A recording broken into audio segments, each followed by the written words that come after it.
Welcome up! In this episode we will talk about Aristotle and his scientific politics. Coming up.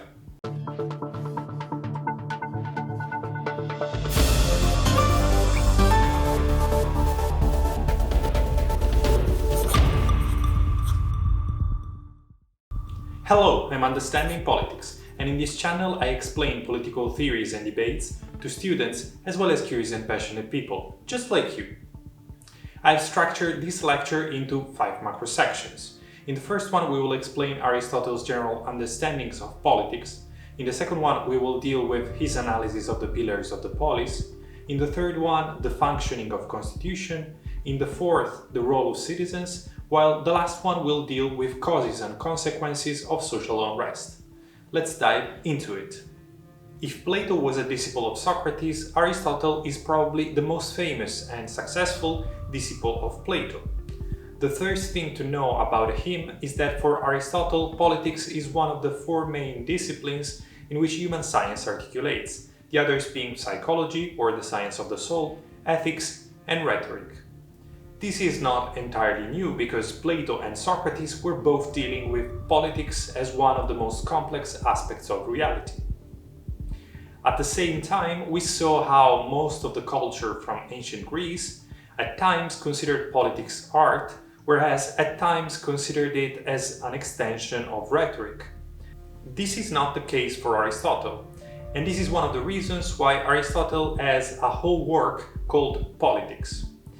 In this volume, he compiled all 148 existing constitutions of the Greek world, but the only one that arrived intact to us is the one of Athens.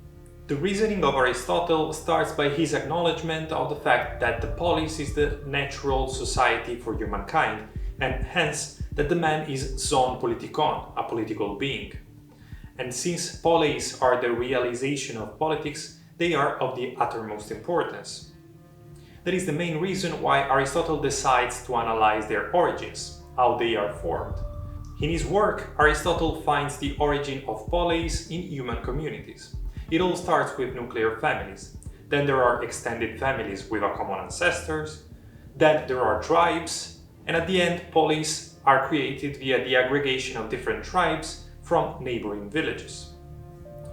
Given that polis are extensions of families, Aristotle then proceeds to compare the type of relationships found in families to those present in the polis.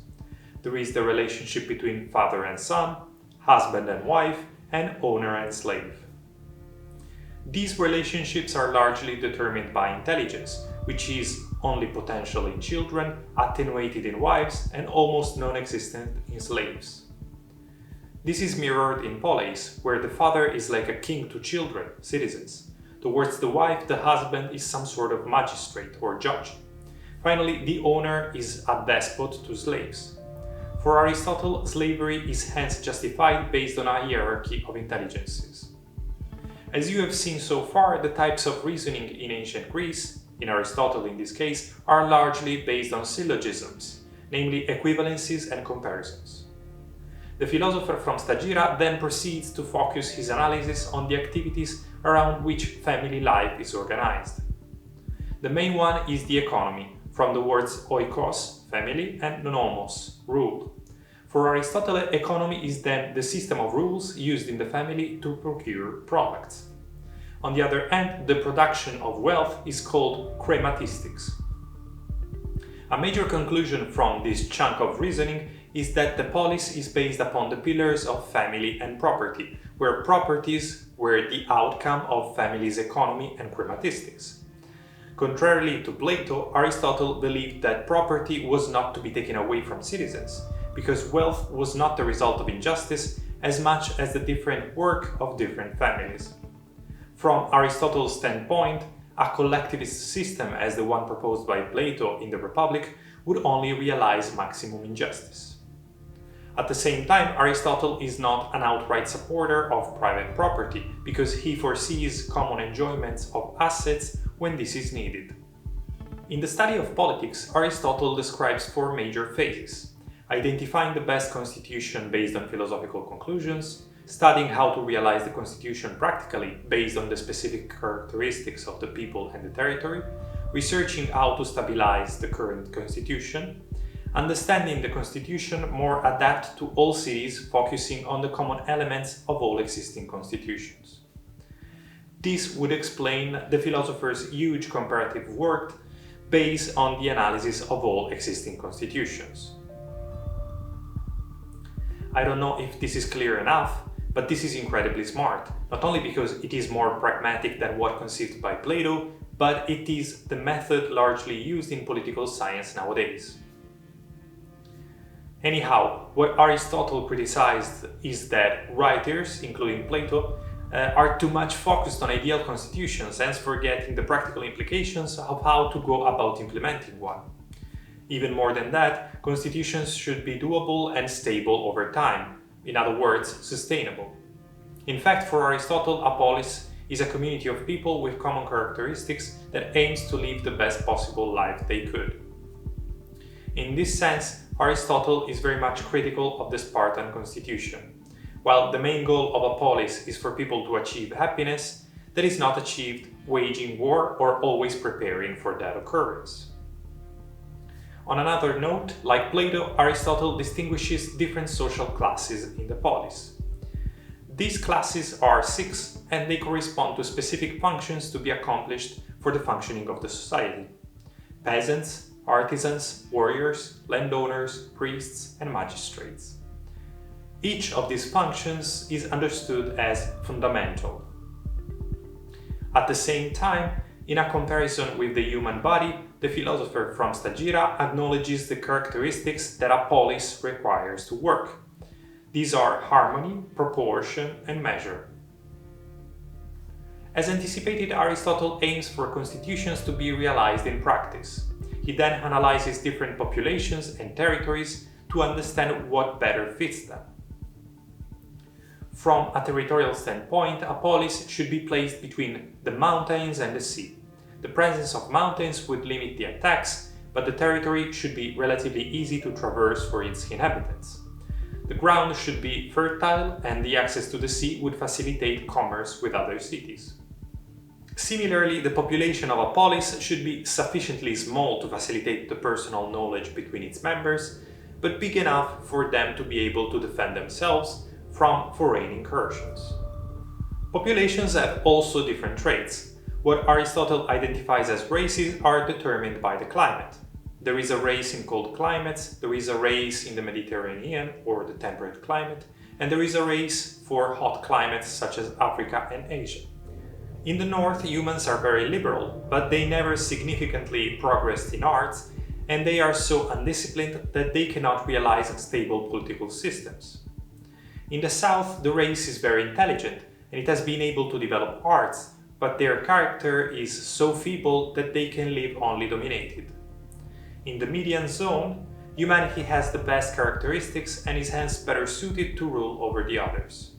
This statement is also a political justification of the aims of expansion of Alexander the Great.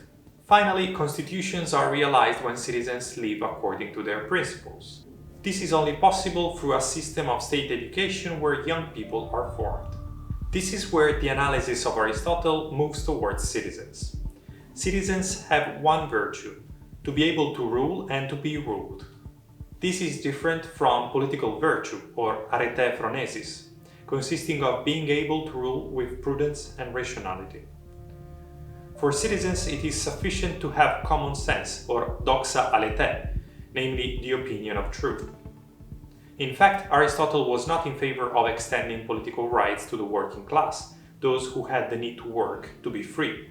The philosopher from Stagira did not see in them what he defined as the virtue of citizens. Quite on the contrary, the decline of democracies started with the extension of political rights to workers, who then legitimated the tyranny of majorities in the assemblies. But mentioning the decline of democracies, Aristotle had then to explain which were the ideal constitutions and in what a decline consists. His answer is that in polis, governmental power, or politeuma, is exercised either for the common good or for private interests. In this sense, for Aristotle, there are 6 models: monarchy, aristocracy, and democracy of the free people, as well as tyranny, oligarchy, and demagogy or democracy of the masses. These are ideal models, and as you understood so far, in his list of 148 different constitutions, Aristotle analyzed different characterizations of said constitutions. There are hence a material and a formal constitution, where the material conditions can affect these 6 ideal governmental practices. For example, there might be cases of formal democracies where an oligarchic system is in fact in place. Why this is a step ahead compared to Plato? Well, because Plato dealt only with ideal situations. But what Aristotle explained remains true nowadays. If you remember these videos, I try to explain the differences between formal arrangements and how power is exercised in practice. For Aristotle, it would not be a surprise to discover that monarchies such as Spain or Belgium in practice are liberal democracies, because he was aware of the distinction between theory and practice. Again, unlike Plato, Socrates is a major supporter of the idea of majority in votes. He does not think that a philosopher can take more appropriate decisions than a group of free people. Yet, he also limits the decisional capabilities of masses to areas of common interests or the election of magistrates. On the other hand, magistrates should be people of the utmost intelligence, and they should be the ones taking relevant decisions in the justice system. As for Plato and Socrates, Aristotle is convinced of the sovereignty of the law, which he defines as intelligence without passions. Finally, Aristotle believes that the middle class is the best fit to rule, because it would avoid the extremes represented by the wealthiest and poorest social classes. In the 5th book of the Politics, Aristotle focuses on the causes of social unrest. He does not prefer any constitution over the others, but recognizes in each of them some value to respond to specific social situations and problems. In fact, Aristotle understands social unrest as a pathology of political systems, because they prevent constitutions to thrive. On the other hand, stability and order are symptoms of a healthy political community. For Aristotle, there are 3 main conditions that set in motion political unrest and revolts: moral ideological reasons or convictions, the goal that these revolts aim to achieve, and occasions for revolts to occur. In fact, the philosopher believes that there are no petty reasons for revolts to occur. They normally gestate over a long period, and they simply sparkle when the occasion is favorable. Aristocracies and oligarchies tend to end because of internal divisions, when the wealthy want to concentrate even more power, or because wars end up with soldier-led tyrannies. Monarchies, on the other hand, fall when the ruler is unjust, abusing his power over the masses, de facto turning the constitution into a tyranny. Tyrannies, on their part, can survive in 2 cases: if they imitate monarchies, or at the opposite, if they create a system where citizens are denied most of their liberties. The analysis of Aristotle is concluded by the acknowledgement that democracies and demagogies end when laws are not respected, and when illegality reigns over the polis. Even for today, the lecture is over. Thank you for watching.